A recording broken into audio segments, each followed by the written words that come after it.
It started with a simple purchase, a vintage dollhouse found at a dusty old antique shop in the quietest corner of town. Lillian had always loved miniatures, and when she saw the intricate Victorian-style dollhouse sitting alone on the highest shelf, something about it called to her. The shopkeeper, an elderly woman with deep-set eyes, hesitated before selling it. "This house has a history," she muttered. "Not all stories have happy endings." Lillian laughed it off, thinking it was just a way to make the piece seem more mysterious. She carried it home, carefully placing it in her bedroom. The details were exquisite: tiny furniture, miniature paintings, delicate lace curtains.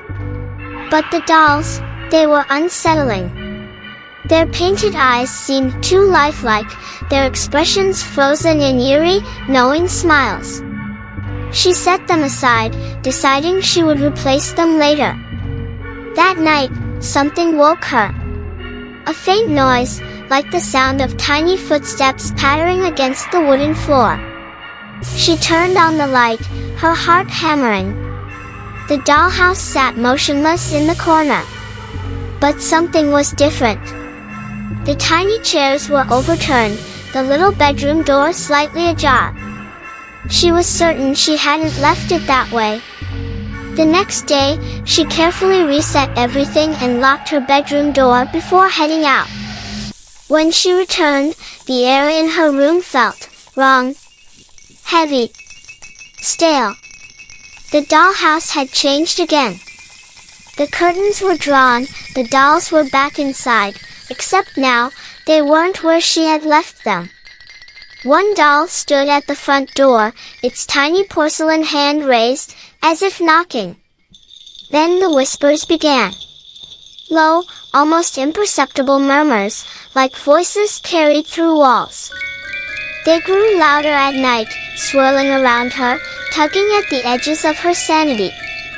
Shadows moved where there was no light.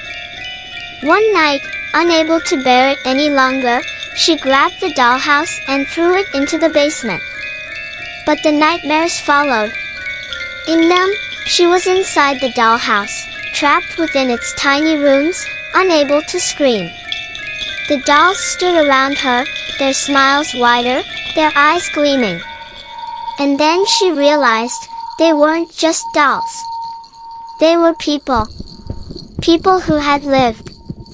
People who had been trapped before her. One night, she woke to find the dollhouse back in her room. The front door was open. And so was her closet. The whispers were behind her now.